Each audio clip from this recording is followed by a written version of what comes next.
Ya, jadi bahan dalam pertemuan kali ini adalah mengenai proses kognitif dan pengambilan keputusan etis dalam akuntansi.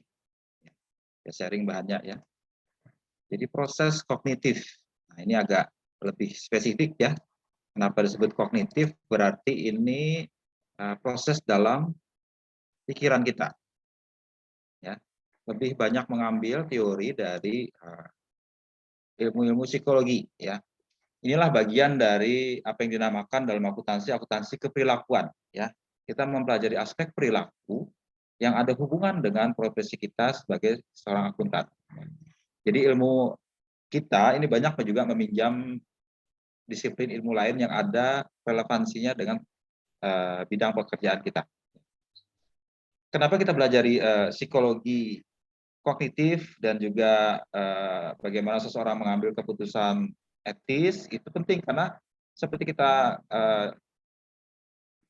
bahas di pertemuan sebelumnya bahwa seorang akuntan harus punya prinsip etis. Nah, supaya prinsip etis itu bisa dijalankan, kita harus paham dulu bagaimana sebenarnya seorang individu itu melakukan keputusan etis. Ya, apa sebenarnya yang menyebabkan dia? Kita sudah pelajari kemarin di pertemuan pertama juga.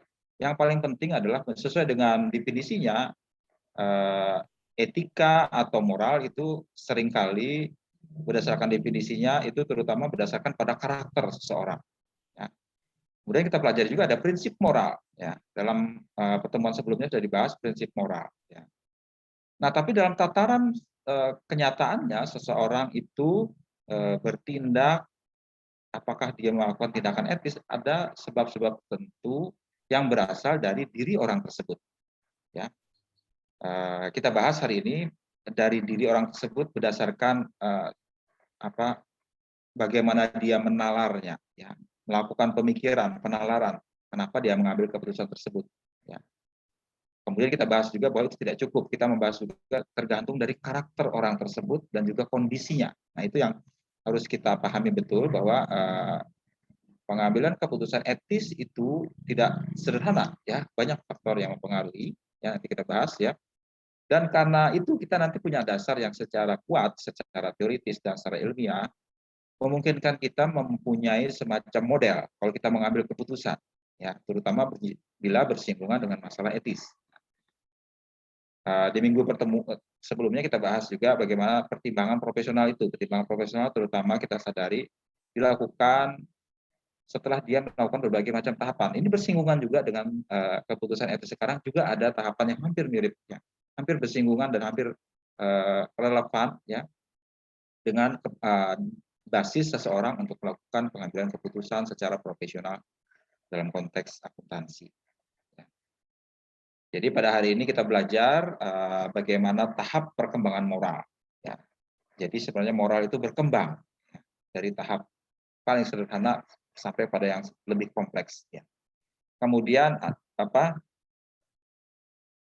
saja yang mempengaruhi keputusan etis, ya? Apa saja faktor-faktor yang mempengaruhi keputusan etis tersebut, dan kemudian kondisinya, ya, kondisi di mana seseorang mengambil keputusan secara etis itu ada kondisi di mana terjadi insensitas moral, kita bahas itu ya, kondisi atau karakteristik tertentu yang menyebabkan kita mungkin menghadapi situasi yang benar-benar pelik dalam hal etis, ya. Kondisi tertentu yang menyebabkannya. Kemudian kita coba mengaitkan antara menalar secara moral dengan karakter atau virtue, atau dalam bahasa Indonesia susah diterjemahkan. Bahasa Indonesia terjemahannya kebajikan sifat karakter seseorang yang mungkin juga ikut ambil bagian dalam keputusan etis, ya. Kemudian kita bahas juga modelnya nanti seperti apa model terintegrasi pengambilan keputusan secara etis, ya, ethical decision. Itu yang kita bahas hari ini. Ini bahannya kita bahasnya agak abstrak ya. Nanti di kesempatan berikutnya kita akan membumikan yang kita pahami di hari ini dalam konteks kasus tertentu yang kalian bisa menerapkannya. Ya, jadi apa yang kita bangun pada hari ini itu secara teoritis ya seperti apa ya. Nanti di ujungnya akan ketemu model seperti apa, nanti akan kita buat sesi khusus untuk menerapkan model ini dalam konteks keputusan profesional.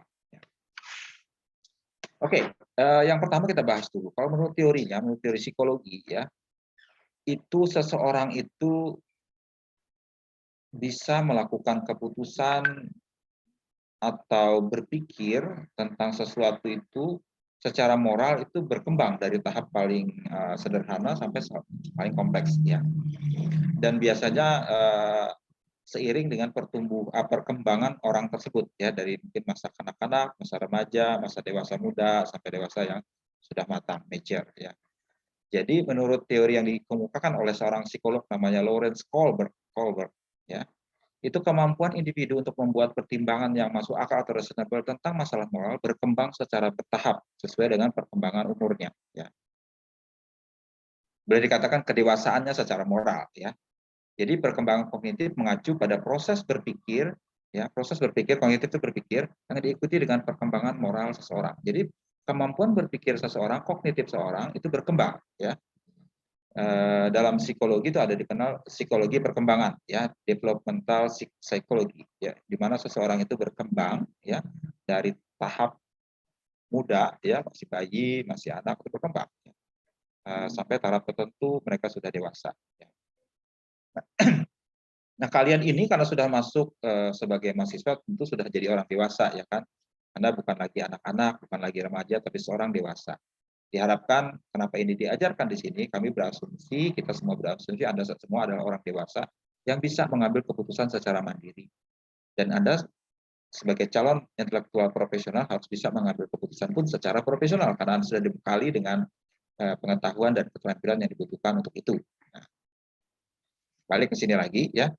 Jadi orang berkembang menurut Kohlberg itu dari masa kanak-kanak sampai dewasa.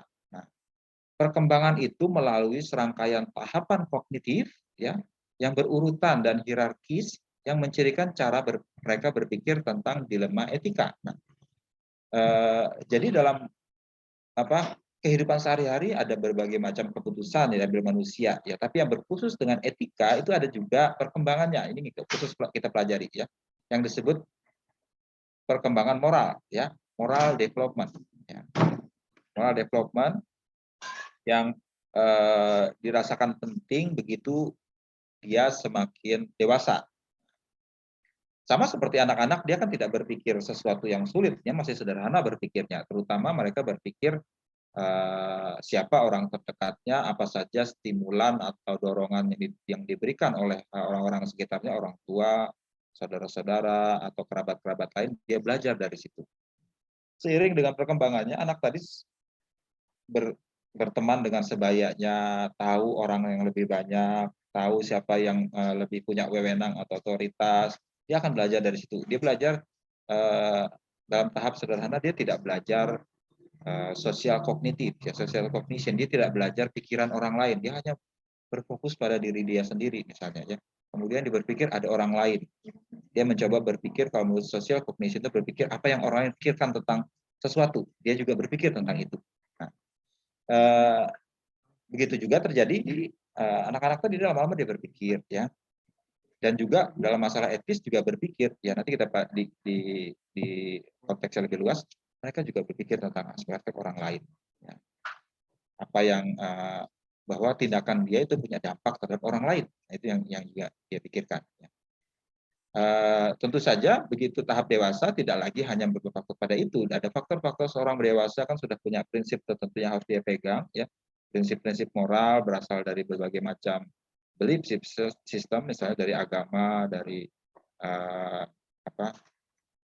aturan hukum tertentu yang sudah dia pelajari, kemudian dari konsensus sosial yang dia ketahui dari lingkungan sekitar dan lingkungan budayanya, dia belajar. Lama-lama dia tahu, oh, aturan yang harus seperti ini. Ya. Makanya kalian begitu sudah paham ya tentang aspek hukum, misalnya ya, maka sebagai seorang yang dewasa secara hukum, Anda bisa bertindak sebagai orang yang sepenuhnya sadar akan tindakannya secara hukum. Ya, nanti akan dibahas di sesi hukum di mata kuliah lingkungan bisnis dan hukum akan dibahas di situ ya.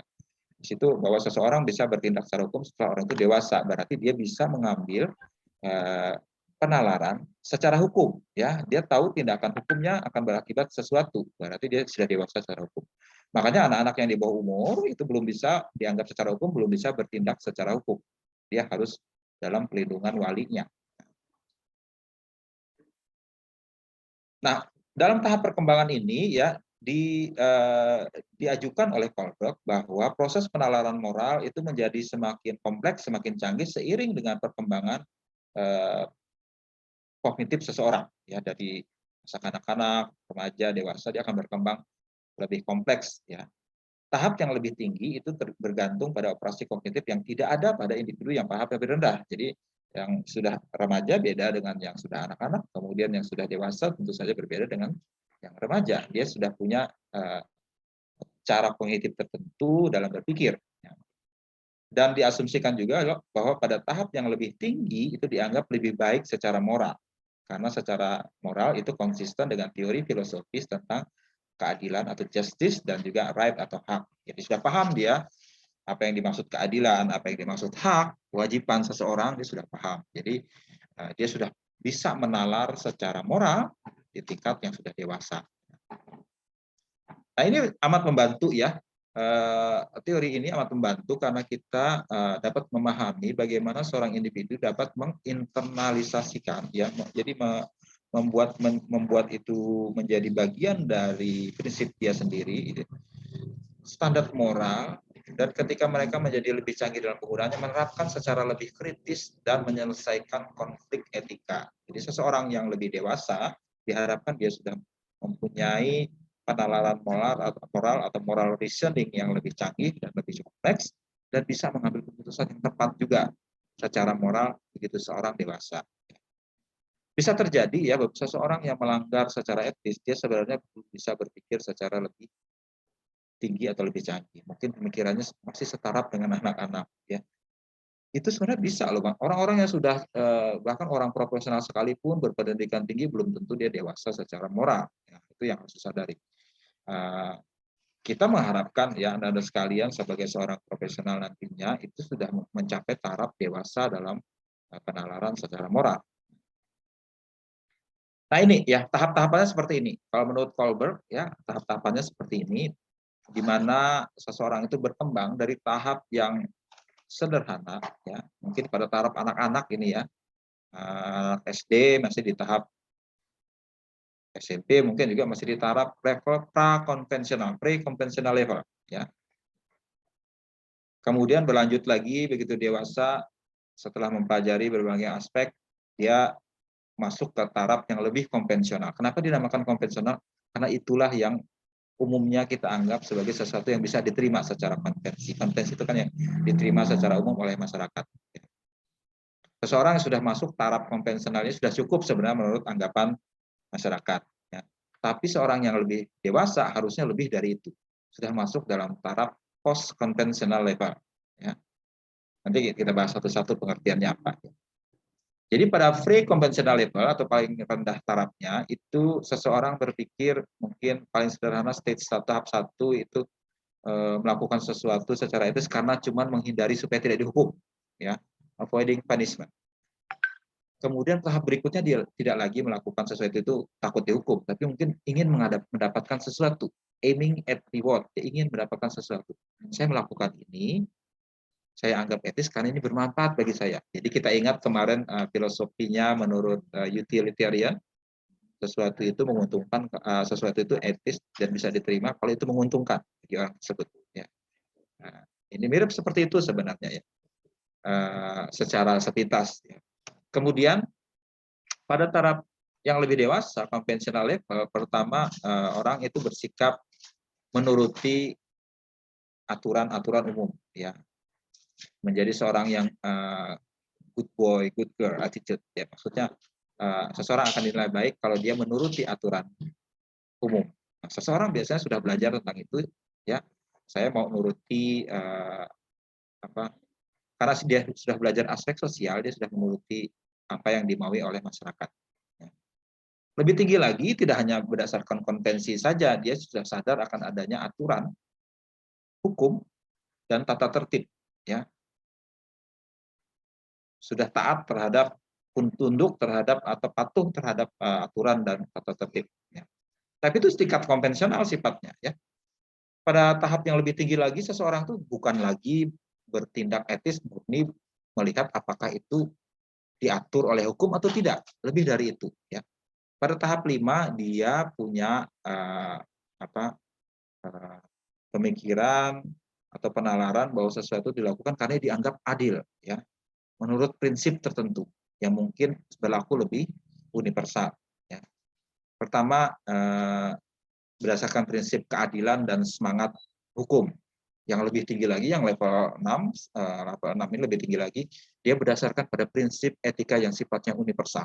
Ya, memang sedikit sekali yang sudah sampai tahap 6, ya, cuman ini tahap yang paling canggih, paling paling disarankan sebagai seorang yang beretika. Jadi kita mau diharapkan berkembang, ya. Harapan kita sebagai seorang yang etis, kita harus masuk ke pos konvensional nantinya, ya. Kita sebagai seorang profesional itu bahkan diharapkan sudah masuk tahap pos konvensional. Oke, kita bahas satu-satu ya. Tahap pre-konvensional, kita balik lagi. Jadi pada tingkatan ini, pada pra-konvensional, seorang individu itu murni, dia itu memikirkan dirinya sendiri saja, ya, sangat egois sifatnya. Sama seperti anak kecil sebenarnya ya, dia murni hanya melihat dirinya sendiri, orang lain tidak dipentingkan. Ya. Jadi kalau dibuat aturan, aturan itu dianggap sesuatu yang eksternal, di luar diri dia, yang dipaksakan pada dirinya. Ya. Aturan dilihat sebagai sesuatu yang eksternal yang dipaksakan pada diri sendiri. Jadi tidak mengerti tentang aturan itu, tidak memahami kenapa perlu aturan tersebut. Ya. Pada tahap yang paling sederhana, dia berusaha menaati aturan dengan maksud menghindari hukuman, ya, supaya tidak dihukum, seperti anak kecil sebenarnya. Jadi pada tahap ini sesuatu yang dipertimbangkan sebagai benar itu berdasarkan kepatuhannya terhadap otoritas atau aturan. Ya. Kenapa kamu melakukan ini? Karena kalau tidak saya dimarahin, ya. Atau kalau tidak saya lakukan, saya akan dihukum. Nah itu yang paling sederhana itu berpikir ya secara etis, ya kan. Dia tidak menalar bahwa sesuatu itu penting, sesuatu itu harus dilakukan, tapi murni karena dia takut dihukum. Yang paling sederhana ya.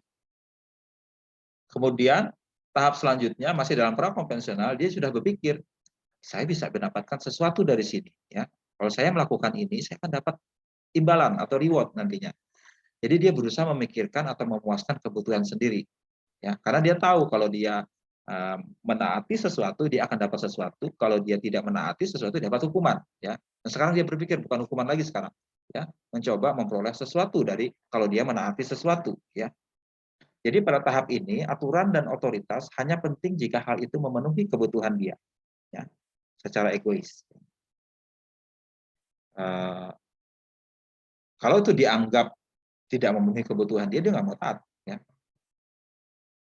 Saya dapat apa dari sini, saya mau ini ya. Misalnya saya patuh terhadap sesuatu karena kalau saya melakukan ini saya akan dapat kenaikan jabatan misalnya ya. Saya akan dapat reputasi bagus, murni memikirkan hanya diri kita sendiri saja ya. Nah ini yang sederhana ya, kita tidak seharusnya sebagai seorang dewasa masuk dalam kelompok prakonvensional seperti ini ya. Nah tahap yang lebih dewasa ini adalah konvensional seperti yang saya bilang tadi. Pada tingkat konvensional, seorang individu menjadi sadar akan kepentingan orang lain dan kewajiban seseorang terhadap masyarakat. Ya.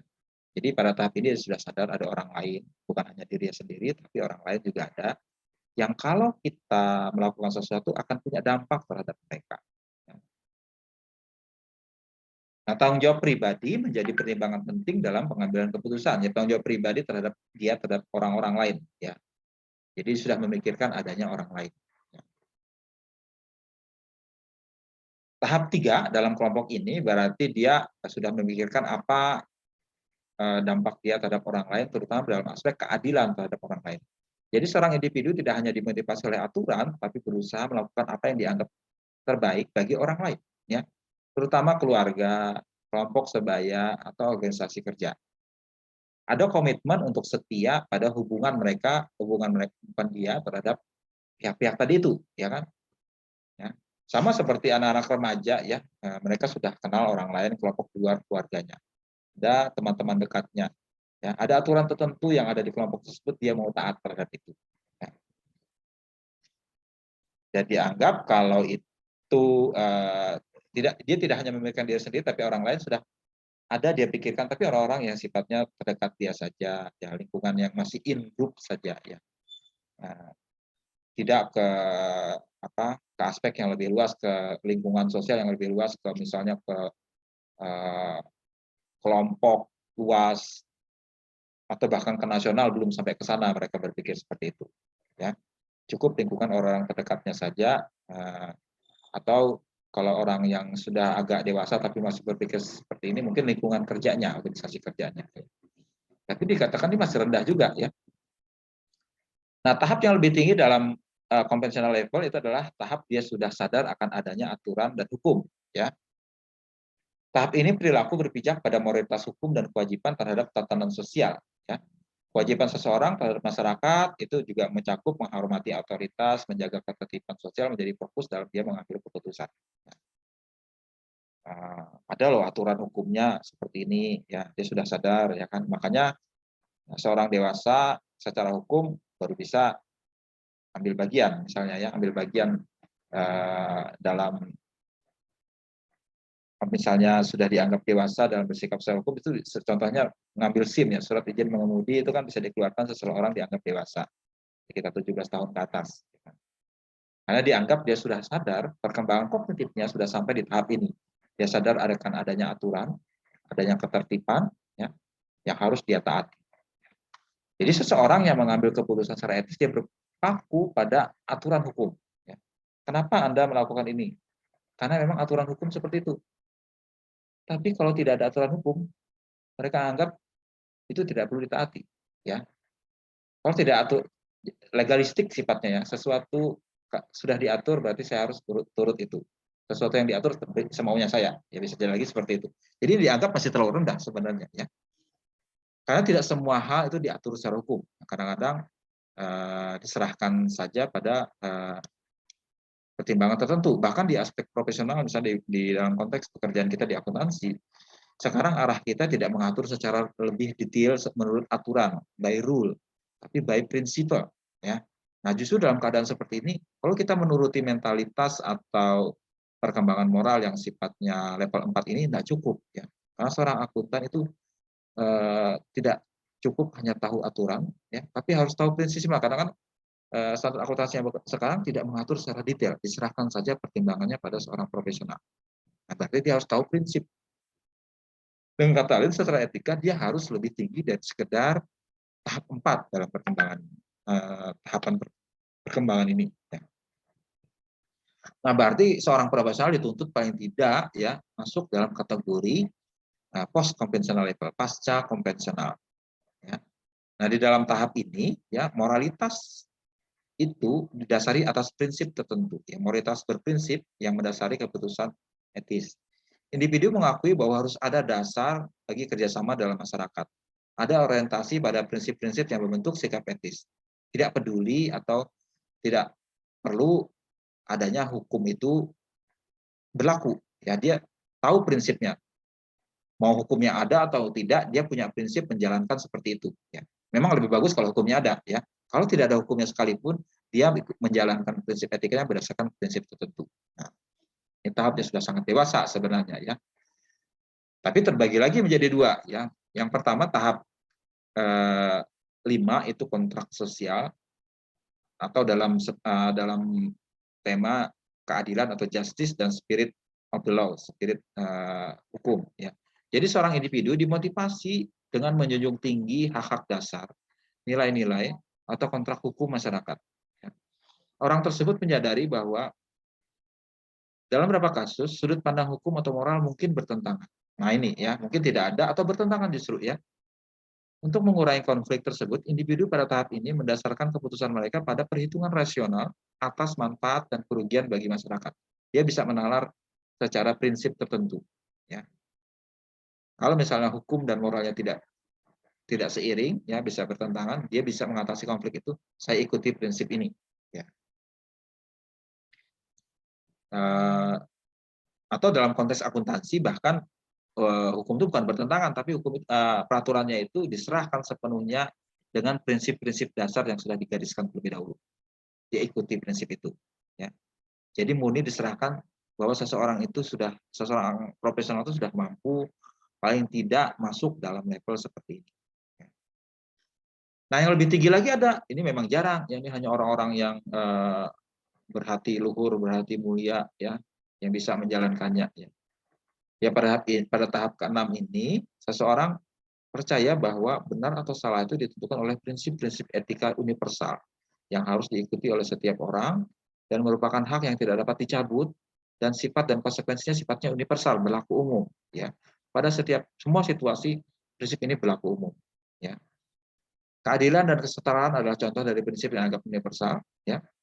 Jika suatu hukum bertentangan dengan prinsip etika, maka seseorang harus bertindak sesuai dengan prinsip tersebut. Ya. Jadi hukum bukan lagi menjadi acuan dia, tapi prinsip tertentu yang saja berlaku secara universal. Ya. Misalnya zaman dulu beberapa praktek-praktek tertentu itu masih boleh secara hukum. Ya. Misalnya zaman dulu perbudakan itu boleh. Ya. Seseorang mengambil orang lain sebagai budak. Ya, budak itu kan orang hamba yang tidak dibayar sama sekali. Ya. Waktu itu hukum boleh saja, ya, boleh saja hukum itu berlaku tidak setara, ya dulu, ya. Hukum hanya berlaku untuk orang tertentu yang dipandang punya eh, punya kedudukan hukum lebih tinggi dari yang lain. Tapi kan secara universal kita berpikir saja sebagai seorang yang berperi kemanusiaan, kenapa kita memperlakukan manusia berbeda-beda? Dulu punya pemisahan bukan hanya berdasarkan antara majikan dan budak, tapi kemudian berdasarkan kategori tertentu, misalnya suku dan ras. Ya. Di beberapa negara, beberapa wilayah itu punya pembedaan hukum berdasarkan prinsip ras. Ya. Apartheid istilahnya dalam ini. Ya. Ada ras tertentu punya kedudukan lebih tinggi, ras yang lain kedudukan lebih rendah. Ya. Dipisahkan, segregasi. Jadi itu sebenarnya bertentangan dengan prinsip kemanusiaan kita. Tapi waktu itu hukum memperbolehkan itu, bahkan melegalkan itu terjadi. Ya. Tapi seseorang yang mau masuk tahap ini, dia sebelum pikir ini hukum ini salah, kita nggak bisa turuti karena ini bertentangan dengan prinsip kita, misalnya seperti itu. Nah, dia bisa berpikir, makanya dorongan dari orang-orang yang masuk dalam kategori mereka yang termasuk golongan step 6 ini, itu yang berhasil mendorong kita memasuki abad modern sekarang dengan menjunjung tinggi adanya kesetaraan dan keadilan. Tidak ada lagi seseorang itu berbeda di mata hukum. Di mata hukum semua orang sama, ya. Tidak memandang bulu istilah dalam bahasa Indonesia. Nah, itu yang juga harus disadari, ya. Kadang-kadang hukum itu, ya, kalian sering baca juga, itu walaupun lambang hukum itu apa? Kalian ingat lambang hukum itu kan seorang dewi yang memegang pedang dengan mata ditutup, dengan ada kain yang menutup matanya. Artinya apa? Dia menegakkan hukum tanpa memandang siapa yang mau dihukum itu, ya. Siapakah? Tapi kenyataannya nggak seperti itu, Kak. Orang bilang hukum itu tajam ke bawah tapi tumpul ke atas. Ada semacam itu. Terhadap orang yang kategorinya dianggap bawah, ya, dia sangat tajam, ya, maling ayam misalnya, ya, dihukum dengan sangat keras. Mereka yang korupsi besar-besaran miliaran dihukum dengan sangat ringan. Ya tinggal adil kan itu, ya. Iya, Kalau di depan hukum sama semua itu, ya kan. Kemarin ada koruptor katanya dikurangi remisinya dari berapa tahun jadi berapa tahun. Aduh, ya kan. Secara prinsip moral kita kan nggak mau terima, ya kan. Kenapa dia kok mendapat perlakuan khusus seperti itu? Nggak bisa kita terima sebenarnya. Prinsip keadilan kita terganggu dengan adanya keputusan seperti itu. Atau seorang yang mencuri ayam atau maling apa gitu kok sewenang-wenang diperlakukan, dia murni nggak punya duit, ayo bayangkan, ya. Nggak punya sesuatu untuk dimakan, ya. Ya janganlah diperlakukan sewenang-wenang. Beda dengan koruptor yang sudah kaya raya, ya, sudah hidup berkecukupan, ngambil juga uang rakyat, keterlaluan. Ya kan? Nah, sebenarnya tiap orang punya pikiran tentang keadilan itu. Tiap manusia itu punya, ya, punya pemikiran apa yang seharusnya adil, ya kan? Itu yang harus dicamkan atau diberlakukan sepenuhnya, ya, di tahap itu. Jadi ingat, ya, setelah ini kita diharapkan, ya, melakukan sesuatu etis itu tidak harus bergantung pada aturan hukum. Ya. Kita murni seharusnya berdasarkan pada prinsip yang berlaku secara universal, yaitu keadilan dan kesetaraan. Tidak lagi kita melakukan sesuatu etis itu karena adanya ancaman, hukuman, atau adanya imbalan. Enggak seperti itu. Di luar itu, ya, seorang dewasa tidak memurni, dia dapat apa? Dapat hukuman kah? Dapat hadiah kah? Enggak berpikir seperti itu. Murni dia punya prinsip pribadi. Ya. Itu makanya di dalam pertemuan pertama ada karakter pribadi. Itu kan itu ada prinsip-prinsip yang harus kita camkan sebagai seorang yang punya kebajikan atau virtue. Ya, jadi sudah paham ya ada tahap perkembangan moral. Nah, tapi dalam perkembangannya banyak orang mengkritik ya teori perkembangan moral cukup bagus, cuma tetap aja orang menganggap ini belum sempurna ya. Karena penekanan oleh Kohlberg ini terutama ke aspek penalaran ya. Seseorang tuh mampu berpikir ya kan, sudah menalar ya. Tapi mengabaikan faktor-faktor lain yang juga berdampak terhadap melakukan keputusan etika, misalnya emosi atau karakter seseorang ya. Karakter seseorang kan beda-beda ya. Dalam 6 pilar itu seseorang punya taraf berbeda-beda yang di pribadinya. Nah, itu akan tidak diperhitungkan di sini ya. Ini hanya murni melihat tahap-tahapnya saja. Tapi apakah ini dijalankan oleh seseorang itu tidak diperhitungkan di sini. Kemudian penekanan Kohlberg itu hanya pada tidak mempertimbangkan interaksinya dengan komponen moralitas lainnya seperti perilaku moral pada khususnya, ya tidak memperhitungkan faktor-faktor lainnya. Ya. Kemudian juga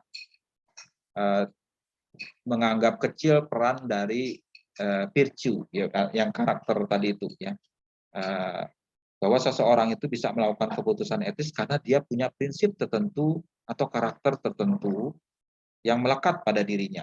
Bukan hanya sesuatu itu dia bisa menalar, tapi memang dia punya pribadi kepribadian yang mendukung itu. Ya. Ini yang dianggap belum diperhitungkan di sini. Walaupun ada masalah prinsip tadi itu sudah ada juga ditegaskan, cuman itu akan berlaku berbeda-beda untuk tiap orang. Nah, akhirnya peneliti lain, ya psikolog lain, ini James Ress namanya, dia buat model yang mencoba menyempurnakan punyanya Kohlberg tadi itu, ya.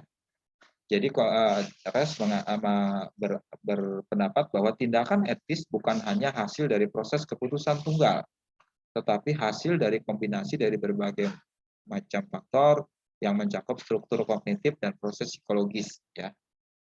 Ada 4 komponen yang menjadi dasar seorang melakukan keputusan etis. Pertama, dia punya sensitivitas moral, kepekaan moral. Kemudian kedua punya pertimbangan moral. Ya, pertimbangan moral ini sudah kita pelajari minggu lalu, pertimbangan, ya, judgment. Ya. Kemudian punya motivasi tertentu melakukan itu, motivasi moral. Dan terakhir, dia juga punya karakter moral. Ya, dia memang karakternya seperti itu bisa mengambil keputusan etis dengan lebih berani, misalnya. Ya. Nah, ini 4 hal ini yang sekarang menjadi faktor. Ya, kalau Kohlberg tadi hanya murni mengandalkan pada pertimbangan moral saja berdasarkan penalaran secara kognitif saja. Faktor-faktor di luar kognitif juga diperhitungkan. Ya. Jadi model 4 komponen ini menggambarkan proses kognitif yang digunakan individu dalam pengambilan keputusan etis, yaitu bagaimana individu itu mengidentifikasi dilema etis, ya, proses identifikasinya, kemudian melanjutkan dengan niatnya, intensi, dan akhirnya menemukan keberanian untuk berperilaku secara etis. Kita bahas satu-satu sekarang 4 komponen ini. Komponen pertama, seseorang itu bisa melakukan keputusan etis dengan baik kalau dia sensitif. Ya. Sensitif ini apa? Individu itu harus mampu menafsirkan situasi dalam hal tindakan tertentu, menentukan siapa yang dapat dipengaruhi oleh setiap tindakan, dan memahami pihak yang terkena dampak yang dia akibatkan oleh suatu keputusan tertentu. Jadi elemen penting di sini adalah kemampuan dia melihat sesuatu dari sudut pandang orang lain. Ya. Jadi sebenarnya di tahap yang kedua ya, sadar akan adanya orang lain juga menjadi dasar dalam sensitivitas. Umumnya orang yang sudah melewati tahap itu sudah dikatakan cukup sensitif. Ya. Tanpa kemampuan untuk mengenali bahwa tindakan seseorang mempengaruhi kesehatan orang lain, maka hampir tidak mungkin membuat keputusan yang paling etis ketika dihadapkan pada situasi dilema moral. Ya. Jadi kemampuan kita untuk mengidentifikasi situasi etis memungkinkan kita untuk fokus pada bagaimana tindakan alternatif yang dapat mempengaruhi diri kita dan orang lain. Jadi sensitif, kita tahu bahwa ini memang bermoral atau tidak. Ya, dia harus tahu dulu, ya, sensitif dulu, ya. Di dalam buku itu ada dikasih contoh, ya kan? Ada seorang CEO, ya, Chief Executive Officer satu perusahaan di Amerika itu didakwa melakukan penggelapan atau korupsi. Begitu dia diminta pendapat, ya, kenapa Anda melakukan itu? Saya tidak salah. Yang tidak saya lakukan menurut hukum tidak salah. Itu sering kita dengar, ya kan, koruptor di sini juga bilang seperti itu, ya. Saya tidak salah. Saya tetap menurut aturan, ya. Tapi dia nggak sensitif. Yang dilakukan itu tidak adil buat orang lain. Dia waktu itu korupsi memakai duit perusahaan untuk ya macam-macam lah. Seperti di sini juga pejabat-pejabat kita. Dia tidak merasa bersalah. Dan kata lain, dia tidak merasa sensitif yang dilakukan itu dia salah. Nah, berarti orang ini sudah keliru dari awal. Dia tidak punya sensitivitas moral bahwa tindakan dia itu salah. Nanti kita pelajari, kadang-kadang ini terjadi karena memang terkondisi oleh lingkungan yang sudah rusak. Ya. Atau bisa terjadi karena seseorang melakukan rasionalisasi. Ya. Atau dia mungkin sudah tahu ini salah, tapi berusaha merasionalkan diri sendiri, ini tidak apa-apa, ini nggak apa-apa. Ya. Dengan alasan tertentu. Ya. Yang menyebabkan dia tumpul emosinya, tumpul sensitivitasnya. Ya. Itu dalam teori Freud, ya kalau kalian pelajari di Freud auditing, itu ada 3 hal seseorang melakukan tindakan kecurangan. Pertama, kalau ada kesempatan, kalau ada dorongan atau insentif, atau kalau ada rasionalisasi, membenarkan dirinya sendiri, kenapa dia melakukan itu. Nah, kalau tindakan membenarkan diri dia sendiri ini, merasionalisasi ini, akan lama-lama kalau itu terus dilakukan, akan membuat kita nggak sensitif bahwa kita itu salah. Nah, ini yang harus disadari, ya. Jadi sekali seseorang melakukan tindakan salah, umumnya itu membuat dia semakin mudah melakukannya karena secara diri dia sendiri dia membenarkan itu boleh. Ya. Itu jangan, ya. Kita harus sadar bahwa lama-lama sensitivitas kita akan semakin lemah karena sudah terkontaminasi atau sudah ter tercuci otaknya dengan menganggap sesuatu ini nggak keliru. Nah, dalam prinsip etis ini harus ditajamkan kembali kalau seperti itu, ya. Ditajamkan kembali. Bahkan kalau kalian yang sudah belum memasuki praktek ini harus belajar dari awal. Jangan biarkan sensitivitas kalian berkurang. Apa yang salah, apa yang keliru, apa yang orang lain anggap keliru bagi mereka, itu harus kita kita sadari. Prinsip dasar kita harus memikirkan perspektif orang lain. Dalam budaya kita kalian disebut orang Jawa menyebutnya tempo seliro segala macam, itu kan kita mencoba berpikir menurut pikiran orang lain. Wearing other people's shoes, dalam bahasa Inggris kita mencoba memahami dari sudut pandang orang lain, apa sebenarnya kita lakukan, salah atau tidak. Gitu. Jangan murni hanya melihat ke diri kita sendiri, jangan murni hanya melihat apakah itu diatur atau tidak. Ya, sekali lagi orang dewasa secara etis itu tidak melihat aturan itu legal apa tidak. Ya. Bukan itu patokan utamanya. Prinsip utama yang dia pegang. Ya. Kemudian komponen kedua, ya, seseorang itu harus juga melakukan pertimbangan moral yang memadai. Ya. Jadi seseorang harus dapat menilai atau melakukan pertimbangan tindakan mana yang mungkin benar dan mengarah pada keputusan apa yang harus dilakukan. Ya. Langkah ini membutuhkan pengetahuan tentang konsep, kode etik, dan prinsip-prinsip etika sehingga memungkinkan dia mengidentifikasi pedoman yang dapat digunakan untuk mendukung keputusan. Nah, makanya kalian belajar mata kuliah ini supaya kalian tahu apa sebenarnya konsep dan prinsip-prinsip etika. Ya. Begitu seseorang memasuki profesi tertentu, dia harus belajar kode etiknya, karena itulah akan menjadi pedoman dia dalam melakukan pertimbangan moral pada dalam konteks profesional dia. Ya. Apa kode etik yang harus kita lakukan? Ya. Di minggu kemarin kita sudah belajar kode etiknya, itu harus kalian ingat terus, ya, prinsip-prinsip itu. Ya. Karena itu akan menjadi dasar untuk kita mengambil pertimbangan etis atau moral dalam hal ini. Nah, pertimbangan moral ini berkaitan dengan perkembangan kemampuan moral dari waktu ke waktu, kalau menurut teori Kohlberg tadi itu ya. Jadi merupakan konstruksi sosial dan kognitif yang berkembang dari pandangan yang berfokus pada diri sendiri,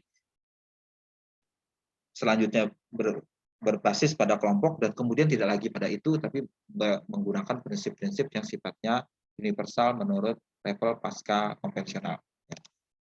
Jadi bagaimana dia melakukan pertimbangan itu harus seperti itu, berjenjang dan sebisa mungkin sudah taraf yang paling tinggi, yaitu pasca konvensional, dan dia melakukan pertimbangan moral tadi itu. Kemudian komponen ketiga, ini motivasi moralnya. Motivasi ini lebih pada apa niat dia, ya niat dia. Setelah menyimpulkan tindakan apa yang terbaik, pembuat keputusan harus fokus pada mengambil tindakan dan menindaklanjutinya dalam pengambilan keputusan etis. Ya. Nah, begitu dia mengambil keputusan, mungkin ya nilai-nilai moral tadi bertentangan dengan nilai-nilai yang lain. Ya. Jadi kalau seseorang itu menjunjung tinggi prinsip-prinsip nilai etis seperti kejujuran, integritas, kepercayaan, kepedulian, dan empati, ya, tapi mungkin berbenturan dengan nilai-nilai lain, misalnya pentingnya kekayaan, kekuasaan, ketenaran, dan sebagainya, itu jadi konflik di situ ya. Nah, mana yang lebih dia pentingkan dalam hal ini? Ya, akan berbenturan jadinya. Ya. Mungkin seseorang pengen cepat kaya, ya. Dia mungkin bisa mengorbankan prinsip-prinsip moralnya. Ya.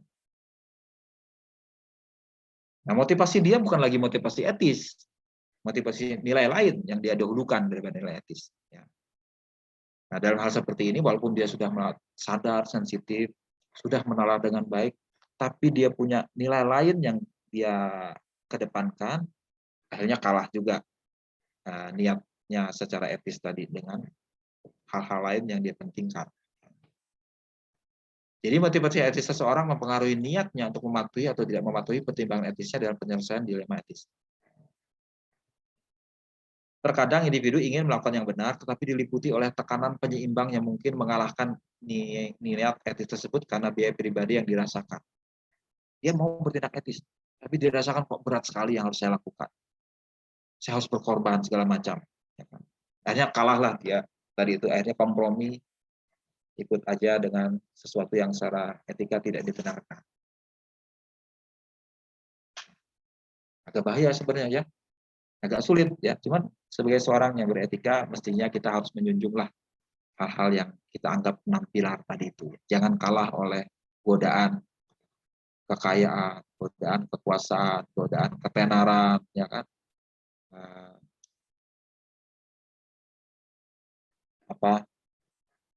Harta, tahta, dan sebagainya, jangan mengalahkan itu, ya. Nah itu ya, ini di sini kalau dia punya motivasi yang kuat, dia berani mengambil keputusan itu. Ya. Tapi kalau tidak, ya nggak jadilah gitu ya. Nah, faktor keempat yang berkaitan dengan itu juga dipengaruhi juga oleh karakter orang tersebut. Ya. Jadi individu tidak selalu berperilaku sesuai dengan niat etis mereka. Niat etis itu mungkin karena tidak selaras dengan kurangnya karakter etis. Dia memang tidak berkarakter secara etis. Makanya dia lemah tadi itu ya. Nuruti aja godaannya, tidak lagi berprinsip seperti itu. Nah, individu yang punya karakter etis yang kuat akan lebih mungkin untuk melaksanakan nilai etisnya dengan daripada individu yang punya nilai karakter etis yang lemah, ya. Jadi mereka punya keberanian mempertahankan integritasnya dan menahan semua tekanan apapun yang terjadi. Nah, begitu seorang yang bermula mempertimbangkan etika alternatif, dia harus menyusun rencana tindakan yang tepat, menghindari gangguan, dan mempertahankan keberanian untuk melanjutkannya. Melaksanakan rencana tindakan yang etis membutuhkan karakter. Agen moral harus mengatasi ketidakpedulian, oposisi, gangguan, kelelahan, dan taktik dan strategi untuk mencapai tujuan tersebut. Tidak mudah memang, yang harus diakui, ya kan? Untuk melakukan tindakan etis itu tantangannya berat, ya. Tapi kalau seseorang berprinsip, dia tidak peduli akan itu, tetap dia hadapi, ya seperti itu. Jadi karakter ini menentukan. Ya. eh, apa namanya, memang dalam lingkungan yang tidak tepat mungkin ya, karakter ini juga sama seperti yang saya bilang sensitivitas tadi, karakter juga akan menemui banyak ujian di situ ya. Banyak tantangan, banyak godaan segala macam ya. Kalau karakternya kuat ya, maka dia mampu menghadapi itu. Nah, ada juga konsep lain yang masih berhubungan dengan ini, yaitu situasi di mana kita menghadapi masalah moral itu ada berbagai macam ya. Ada yang intensitasnya rendah, ada yang intensitasnya tinggi ya. Maksudnya gini, ada keputusan etis yang sangat berat kita hadapi karena punya macam-macam ciri yang membuat itu berat dilakukan ya. Inilah yang dinamakan intensitas moral ya.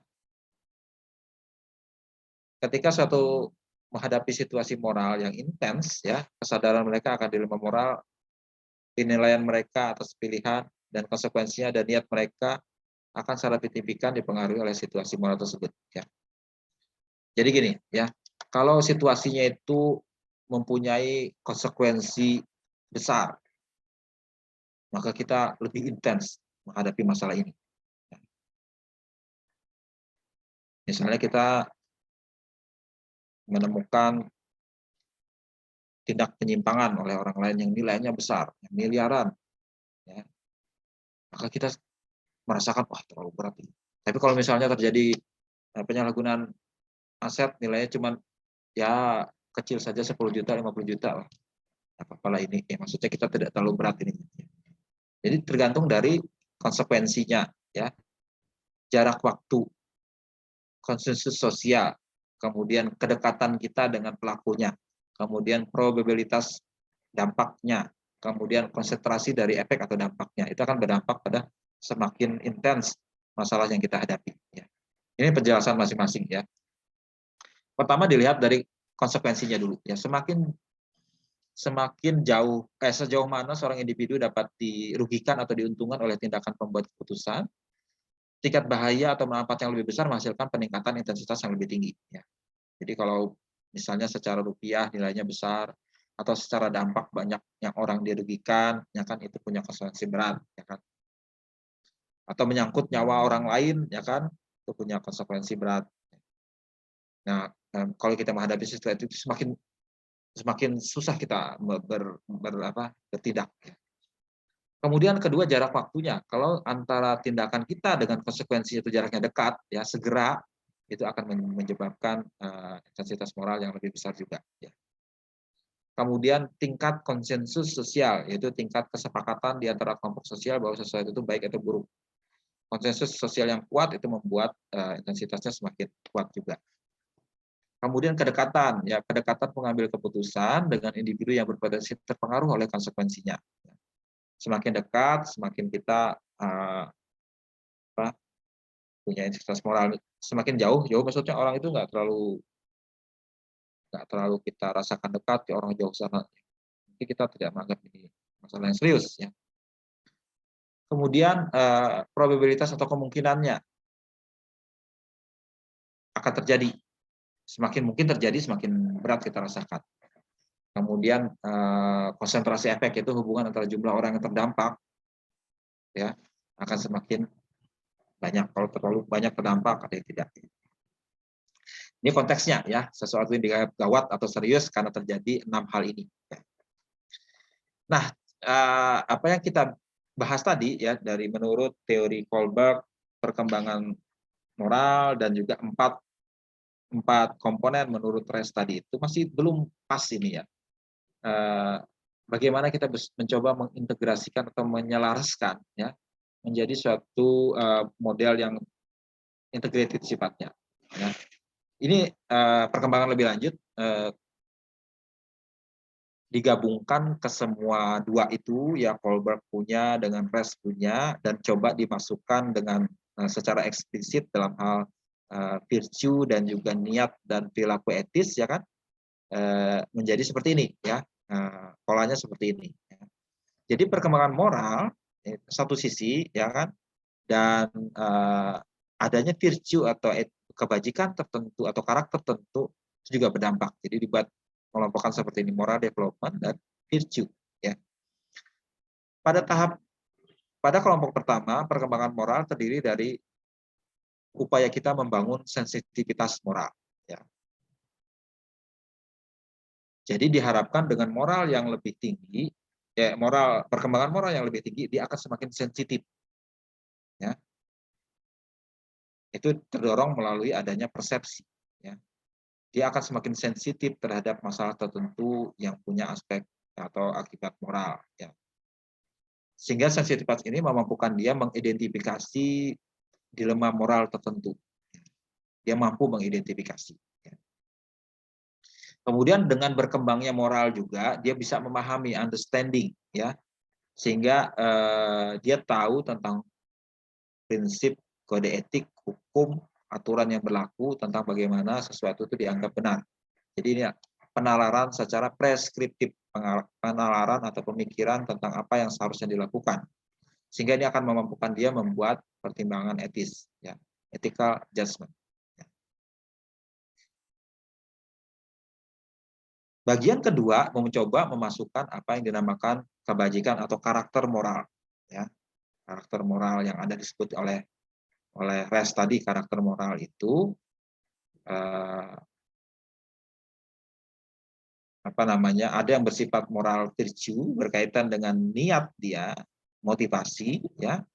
Jadi motivasi etis akan berdampak pada niat etis, ya. Kemudian secara instrumental akan berdampak pada karakter seseorang sehingga dia bisa dan mampu melakukan perilaku etis. Ya, tadi dibilang tadi kalau dia tidak punya karakter yang kuat, niat saja nggak cukup, harus dibarengi dengan karakter orang yang kuat sehingga dia mampu bisa melakukan perilaku etis tertentu. Nah, jadi seperti ini ya integrasinya. Jadi persyaratan utama ya seseorang harus punya sensitivitas sehingga mampu mengidentifikasi dengan baik, punya pemahaman atau understanding yang baik tentang aturan etika atau kode etika yang berlaku, punya niat yang baik untuk melakukannya, kemudian punya karakter yang mencukupi untuk dia bisa berani melakukan tindakan beretika tersebut.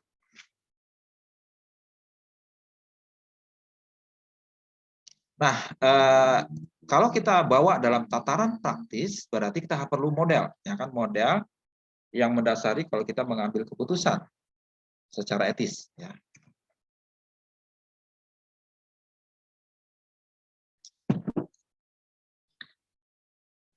Pertimbangannya ada 4 tadi ya, ada 4 tadi ya, yang tadi 4 ini ya harus punya kepekaan dalam rangka kita mengidentifikasi masalah atau isu, kemudian mampu melakukan pertimbangan etis, mempunyai niat etis, dan mempunyai kemampuan atau kemauan atau keberanian untuk melakukan tindakan beretika. Nah, berarti ini pun dijabarkan jadi 4 langkah, ya kan? Pertama, mengidentifikasi isu-isu etis dan profesional. Jadi harus punya sensitivitas etis di sini, ya. Nah, dalam konteks misalnya di profesi akuntan, ya, maka kita harus tahu apa masalah etika dan profesional dalam kasus ini, ya. Harus kita tajamkan, ya kan? Harus kita tajamkan kemampuan kita memahami adakah prinsip tertentu yang dilanggar di sini. Ya, prinsip etika tertentu yang dilanggar di sini, ya. Siapa pemangku kepentingannya, yaitu orang berkaitan, apakah investor, kreditor, karyawan, manajemen atau organisasi. Kemudian standar etika profesional mana yang berlaku?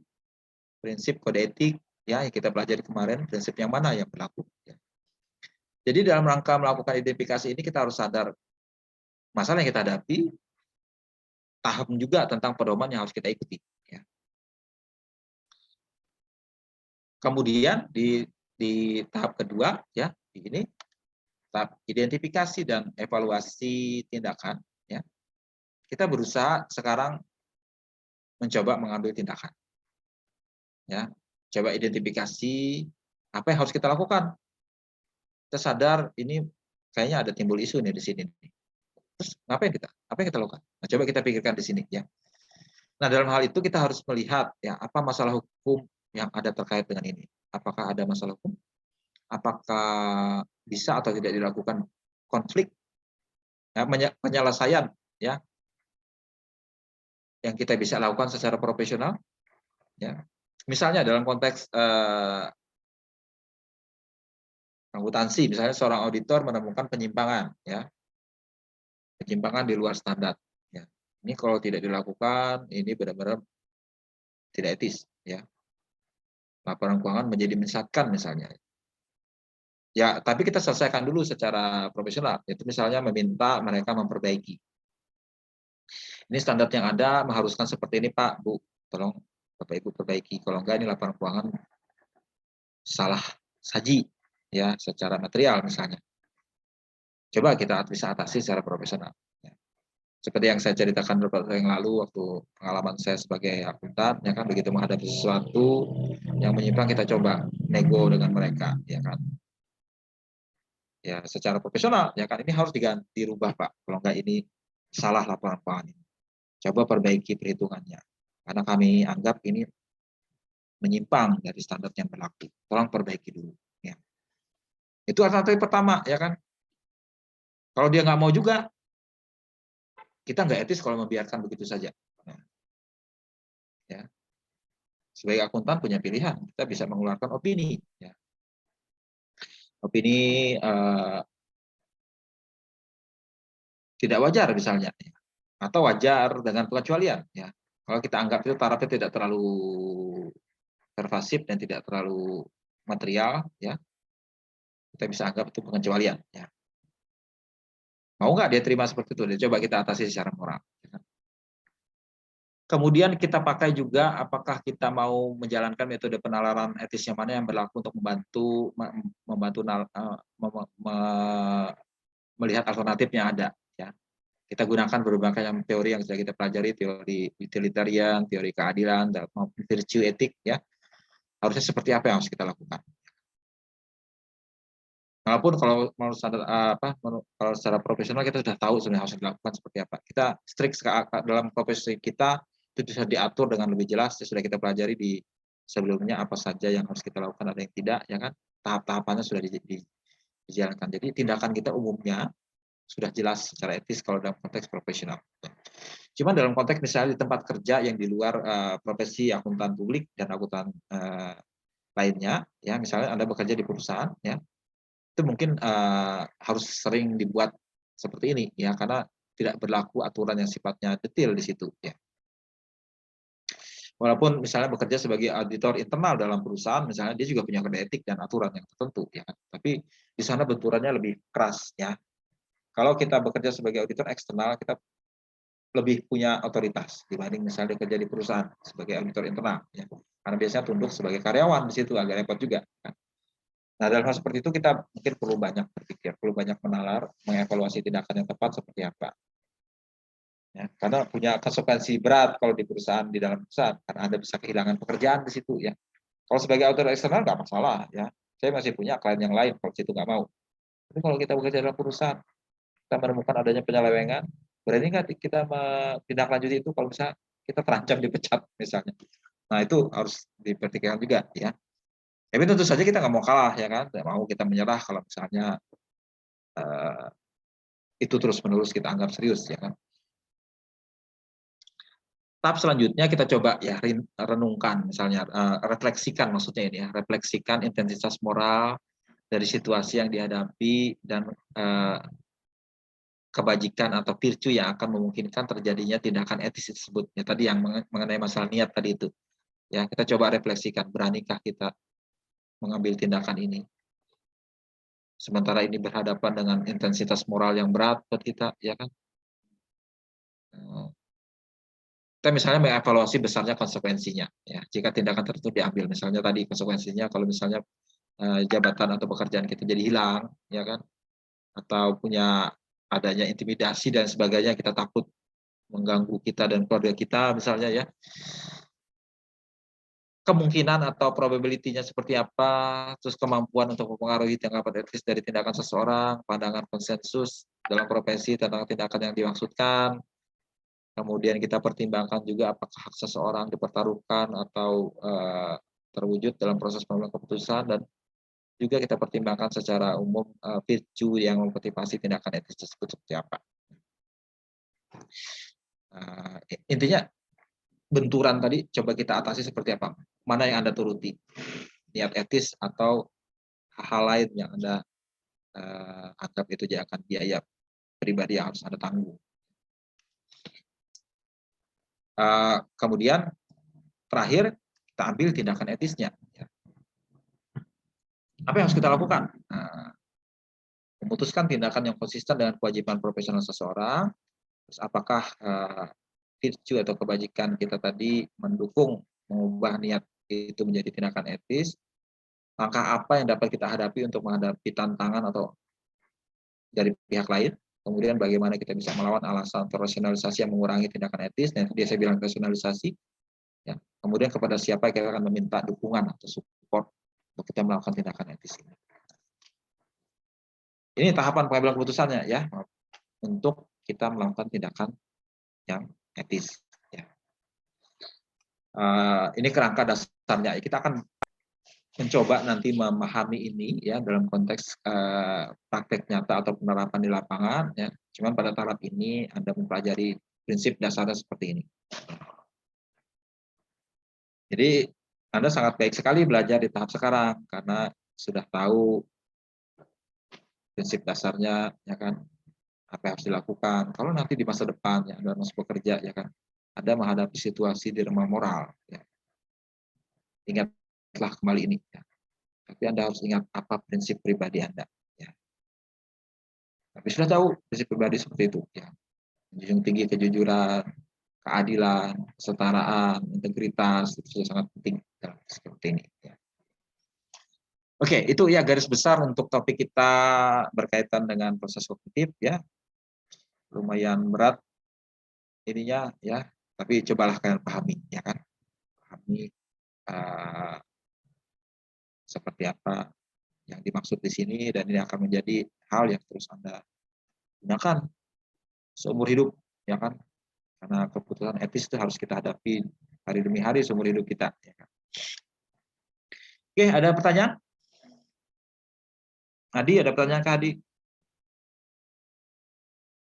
Aman, Pak. Nggak ada, Pak. Aman. Aman gimana nih? Sekarang saya tanya ya. Iya, Pak. Anggaplah kamu bekerja di satu perusahaan. Ya. Kamu melihat orang lain melakukan tindakan yang tidak betul. Iya, Pak. Tidak betul ini macam-macam, misalnya korupsi, ya kan, ambil uang perusahaan dan sebagainya. Apa yang kamu lakukan? Kalau Adi, Pak, Adi jalankan sesuai prinsip Adi dong, Pak. Apa? Kalau biarkan mereka yang ngambil atau makai uangnya, Adi kerja sesuai prinsip Adi. Adi biar orang mengambil anggapannya atau mencuri, Adi tidak tutup mata aja, Pak. Nggak mau ikut campur urusan orang kalau Adi, Pak. Apa? Apa kamu nggak berani mengambil tindakan lebih jauh dari itu? Jadi kata lain kamu membiarkan. Saya membiarkan aja, Pak. Saya tidak mau ambil risiko yang banyak. Lebih baik saya fokus sama kerjaan saya sendiri. Sudah, Pak. Saya tanya yang lain sekarang. Apakah Iya, yang Pak. Adi lakukan ini benar atau tidak? Salah, Pak. Saya minta pendapat yang lain. Yang Adi lakukan ini benar atau tidak? Gimana yang lain? Orang melakukan, ya kan? Adi Iya, punya Pak. prinsip sudah biarin aja. Ya. Kamu sebenarnya kamu anggap itu salah ya kan? Iya, Pak. Benar, Pak. Iya, Pak. Terus gimana? Kamu biarkan saja apa gimana? Yang lain saya tanya sekarang. Kalau Adi jelas ya biarkan katanya. Kalau bisa ditegur, Pak, ditegur aja. Ditegur. Iya, Pak. Ditegur itu belum tentu berhasil loh. Nah, itu, Pak. Pak, izin menyampaikan opini, Pak. Oke, Imam. Kalau misalkan orang tersebut merugikan untuk perusahaan di mana tempat kita bekerja, alangkah baiknya melaporkan kepada pimpinan. karena itu demi kebaikan perusahaan. Itu opsi pertama, Pak. Kalau opsi kedua yang tidak memikirkan kepentingan perusahaan, dari imam sendiri lebih ke prinsip Adi tadi, Pak, lebih menutup mata untuk kejadian tersebut. Begitu, Pak. Oke. Seimbang. Yang lain? Izin menyampaikan opini juga, Pak. Siapa? Kalau ulun lebih melihat kondisi, Pang Bay. Kalau semisalkan ini kan misal korupsi loh. Kalau seandainya masih ada kesempatan untuk negur, tegur dulu. Kalau seandainya memang kada bisa, itu diserahkan ke pihak berwajib. Kalau seandainya memang yang korupsi itu wewenangnya itu luar biasa atau pengaruhnya luar biasa dan apa yang kita bahkan kan itu banyak pihak berwajib itu kayak nggak apa ya kayak nggak malah nggak kena gitu hukum di mereka itu ulun lebih baik meninggalkan atau keluar dari situ kayak gitu kalau ulun tetap di situ kemungkinan besar ulun malah jadi salah satu orang yang menutup mata itu malah nggak bagus jadi lebih baik tinggalkan lingkungan yang menurut ulun ada bagus di hidup ulun itu menurut ulun Pak. Ya. Siapa tadi? Siapa namanya? Juriyah Pak. Oh, Juriah ya. Oke, yang lain lagi. Ada yang melaporkan ke pimpinan, ada yang ini, ada yang bersiap meninggalkan kalau tidak bisa juga. Yang lain gimana? Ada lagi pendapat?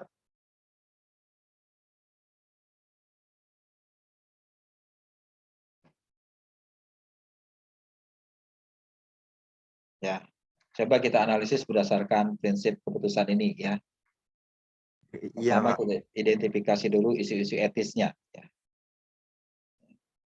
Sudah pasti itu kesalahan, oke kita setuju ya kan?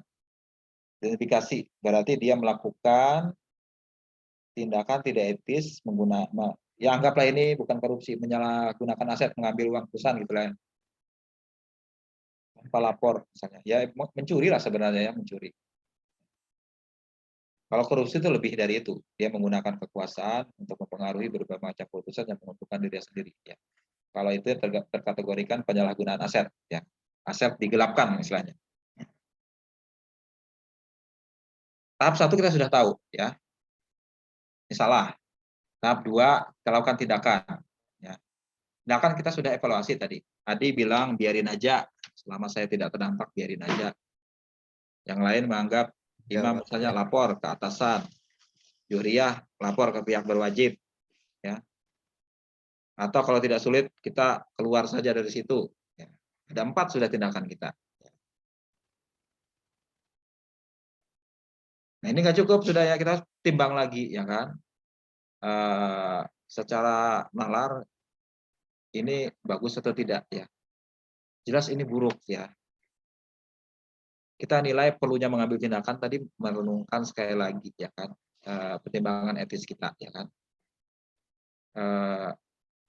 Di dalam tempat kerja kalau terjadi sesuatu yang tidak etis kalau itu terus-menerus dibiarkan itu berbahaya. Ya. Lama-lama tadi seperti orang bilang kita tidak punya sensitivitas lagi ya.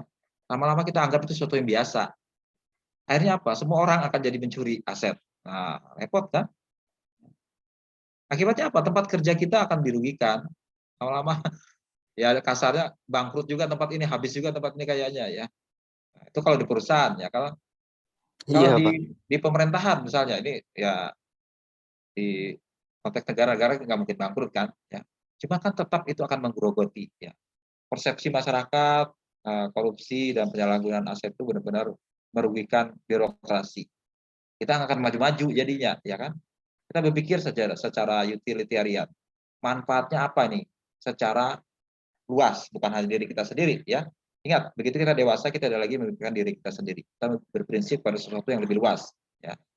Iya, Pak. Kalau ini terus-menerus dibiarkan ya dalam konteks negara misalnya ya, kita nggak akan maju-maju ya. Kenapa negara berkembang kebanyakan terhambat dan bisa maju? Karena korupsi nggak bisa diatasi dengan baik. Ya.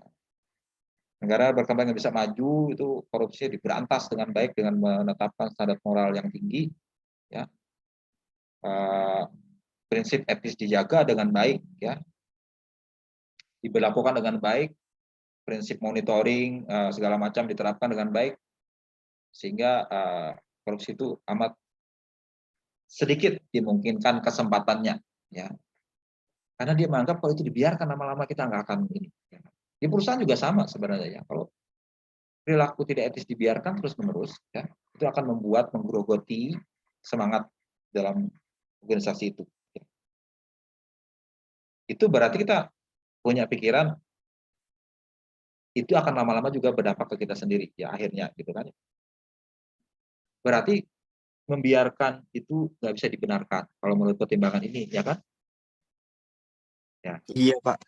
Berarti kita harus melakukan tindakan lainnya, ya. Tapi kita coba langkah berikutnya saja, kita renungkan sekarang. Ya, mungkin kita punya intensitas moral, ya kan? Ya mungkin saya paham adik nggak berani, mungkin karena dia konsekuensi berat, ya kan? Iya, Pak. Ya konsekuensi berat, kita bisa dikucilkan, ya. Oh, sama juga, Pak. Saya Kita kan satu orang aja, Pak. Yang lain kan banyak kayak gitu, nah, Pak. ya bisa Iya, paling Pak. tidak paling sederhana kamu di apa? Kalau menegur segala macam kan jadi dimusuhi, ya kan? Nah, iya itu, Pak. Nah, pertama dimusuhi sama mereka bisa melakukan tindakan baik memfitnah kamu justru, ya. Nah, itu, Pak. Jadi Nah, itu bumerang yang buat saya sendiri itu itu, kita Pak. pikirkan juga apakah itu berani kita hadapi, ya kan? Nah, konsekuensi Iya. kita mau kita hadapi.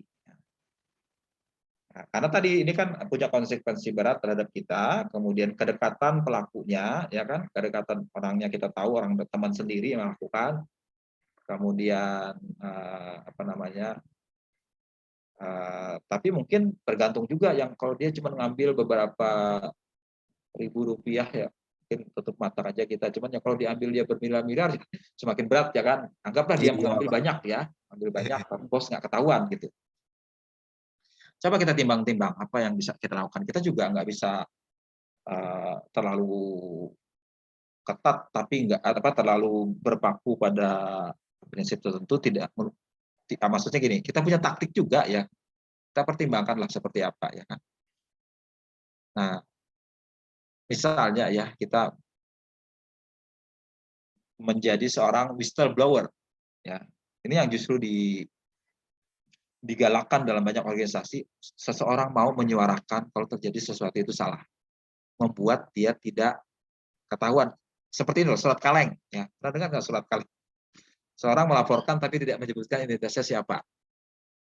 Itu justru dibolehkan dalam whistleblowing, ya, supaya bisa diselidiki. Nah, cobalah cari mekanisme Anda melaporkan ini tanpa Anda harus ketahuan. Karena kita sadar konsekuensinya kalau kita ketahuan melaporkan, posisi kita akan jadi berbahaya. Paling tidak kita bisa melakukan itu, ya kan? Karena kita sadar kalau ini diteruskan bahaya ini, ya. Laporkan ke bos, jadi jangan apa gamblang sekali lapornya dengan cara seperti apalah gitu yang nggak ketahuan. Ya kan? Nah, intinya kita mau ambil tindakan, ya. Ini nggak bisa dibiarkan, ya kan? Nggak bisa dibiarkan. Alternatif menegur pun nggak cukup, ya kan? Menegur itu belum tentu efektif, ya, karena dia mungkin punya mekanisme defensif untuk mengatasi itu. Ya. Dia mungkin punya alasan. Kenapa kamu ambil duit perusahaan bayar gajinya kecil, kamu tuh bayar cukup nggak? Katanya. Nah, berbalik dia nanya ke kita kayak gitu kan, dia punya alasan dia melakukan itu, misalnya karena dia dibayar gajinya kecil. Sementara dia punya banyak kebutuhan, misalnya punya banyak tekanan, ya, akhirnya dia ngambil duit perusahaan. Nah, kalau kita menegur, kita balik akan di ininya, ya. Kamu bisa bantu saya enggak? Katanya. Nah, balik lagi gitu, repot kita jawabkan. Jadi menegur pun belum tentu efektif, kita lihat juga seperti apa. Melaporkan ke pihak berwajib, ke polisi misalnya, ya itu harus dilakukan. Ya kan? Kita sadar hukum, ya. Sesuatu yang yang melanggar hukum itu tidak boleh kita diamkan. Ya. Ingat, kalau kita tidak membantu proses hukum dengan baik, kita dianggap kita salah. Ya. Kita ikut menjadi salah karena tidak melakukan tindakan hukum yang seharusnya. Ya. Minimal melaporkan gitu kan. Dan tentu saja itu taktiknya nggak bisa kita langsung masuk polisi, ya kan? dikonsultasikan dulu dengan atasan atau ada pihak tertentu, misalnya dengan auditor internal, ya kan? Kita coba kaitkan, kita gunakan pihak lain yang berwenang untuk melakukan itu, ya kan? Kalau perusahaan punya pengawas internal, lakukanlah dialah yang melakukan. Ya.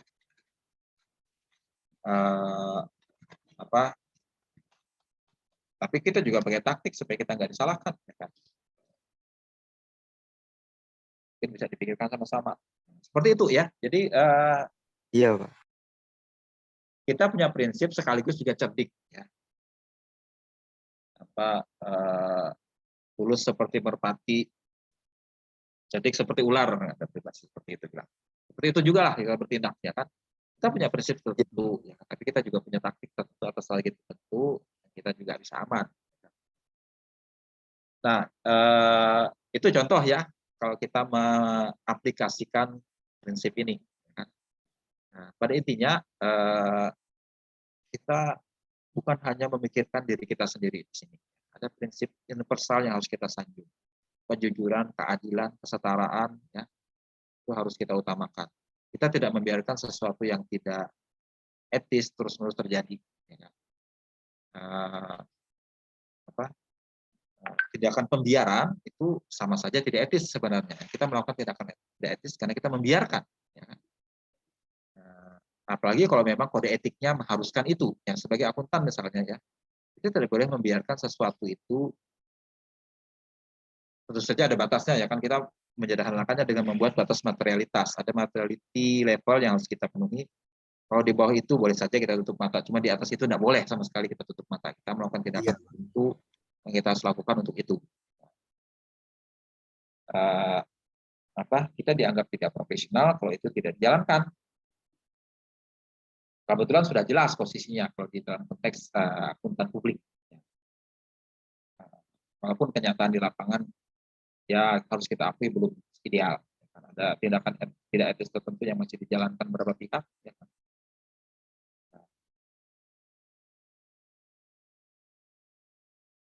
Itu salah contoh ya. Contoh lain misalnya ya.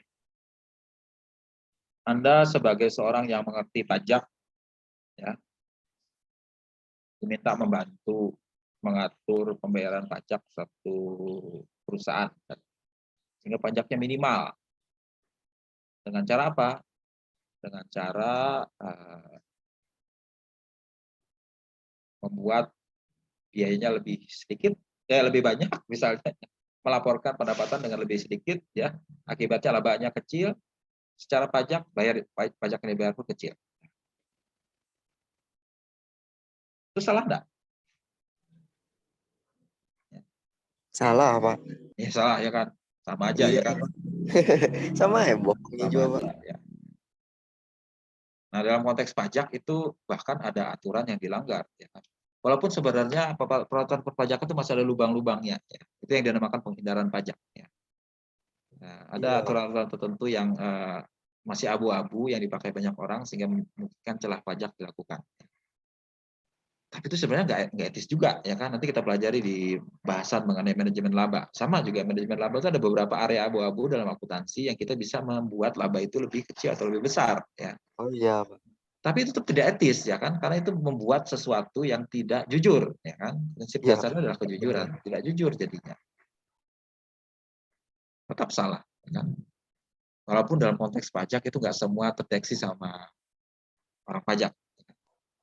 Orang pajak juga punya keterbatasan, dan mungkin semua tindakan itu dia plototi. Ya. Mereka hanya fokus kepada wajib pajak yang besar-besar, yang sensitif atau yang punya kecenderungan menghindar dan sebagainya. Ya. Nah itu yang kita harus sadari juga ya. Jangan kita membantu orang lain melakukan tindakan etis juga nggak betul sebenarnya. Ya. Tapi profesi konsultan pajak mereka punya kode etik tertentu kok. Ya. Kode etik tertentu yang mereka jalankan. Tapi memang ya bahkan aparat penegak hukum sekalipun banyak main-main juga dengan aturan etika ini, ya kan? Cuman kita sadar itu salah, ya kan? Sesuatu yang salah nggak boleh dibiarkan. Paling tidak ke depannya kita harus coba perbaiki. Oke, itu ya. Jadi contoh tadi memberikan dasar lah ya. Kita coba berpikir lebih dari itu. Kita coba berpikir bahwa memang tidak sederhana masalah etis ini, ya kan? Cuman kita harus punya prinsip lah untuk dalam hal ini. Iya, Pak. Oke, itu ya. Oke, Pak. Ada pertanyaan lain? Beranikah kalian melakukan tindakan etis? Nah, itu yang terus-menerus kalian pertanyakan. Dan itu tidak. Bagaimana supaya saya berani? Ya, kita harus punya karakter yang untuk itu. Ya. Harus diresapi prinsip-prinsip dasar itu, ya kan? Apa yang dinamakan kejujuran, ya, keadilan, kita memperlakukan orang lain dengan adil, kejujuran, integritas, kita harus dijunjung tinggi. Kemudian prinsip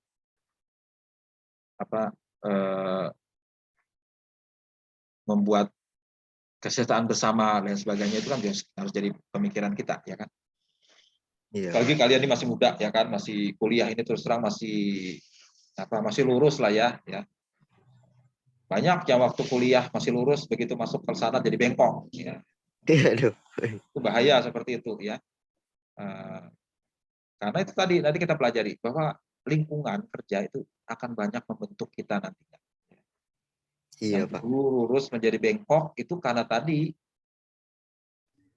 dia seperti kodok dalam air panas, ya, lama-lama biasa saja, akhirnya ikut juga. Itu yang bahayanya kalau pembiaran, ya. Lama-lama biarkan kita punya rasionalisasi, akhirnya ikut juga. Jangan seperti itu. Cobalah lurus ya lurus selamanya seumur hidup. Ya. Jangan kemudian bengkok. Ya. Atau justru sekarang bengkok, ya ambil tanah bengkok lagi, ya jangan. Ya. Iya, Pak. Cobalah bersikap lurus dari sekarang sampai seterusnya, konsekuen dengan itu kita akan jadi pribadi yang ya yang kita rasakan etis lah ya sebagai seorang manusia. Gitu ya. Amin, Pak. Oke, itu ya untuk bahan hari ini ya, bahan yang cukup penting sebenarnya ya, coba kita pahami. Nanti kita akan coba dalami lebih jauh ya kan dalam konteks berbagai macam kasus dalam real yang di lapangan ya. Sambil coba mengasah ya, kepekaan kalian, ya, keberanian kalian juga harus diasah, pertimbangan yang tepat juga harus diasah, dan sebisa mungkin mengambil keputusan yang efektif dalam hal ini. Baik, Pak. Oke, ini untuk bahan hari ini.